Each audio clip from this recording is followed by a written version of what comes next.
اچھا، گھر میں خامد اور بیوی کیا جماعت کے ساتھ نماز دونوں جماعت کروا سکتے ہیں؟ اس پر بھی ذرا روشنی ڈالیں. یہ سوال بھی ہم تک پہنچا ہے، چونکہ دونوں گھر میں ہوتے ہیں تو اگر وہ بھی جماعت کروا لیں تو یہ کیا ان کے لیے کرنا ٹھیک ہوگا یا نہیں؟ پہلی بات تو یہ ہے کہ مردوں کے لیے مسجد میں جماعت کے ساتھ نماز پڑھنا ضروری ہے، اس کو روٹین اس نہیں میں بنانا تو چاہیے. بالکل. لیکن اگر نماز گھر میں جماعت کرواتے ہیں خامد اور بیوی یا اہل خانہ، اس میں مرد بھی ہیں عورتیں بھی ہیں، تو کروا سکتے ہیں. حضور صلی اللہ علیہ وسلم نے بھی گھر میں جماعت کروائی ہے، نماز پڑھائی ہے. تو اس میں خامد اور بیوی اگر دونوں اکیلے ہیں تو بھی پڑھ سکتے ہیں جماعت کے ساتھ. خامد جو ہے وہ جماعت کروائے گا اور اس کی بیوی جو ہے وہ اس کے ساتھ نماز پڑھے گی.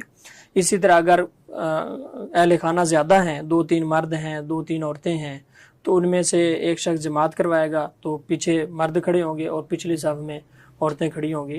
تو اس میں جو چیز مد نظر رکھنی چاہیے کہ خامد کو کم از کم نماز کے مسائل جو ہیں اور جماعت کے، تو اس کو جو بنیادی ہے نا اس حد تک ان کو علم ہونا چاہیے، تو کروا سکتے ہیں.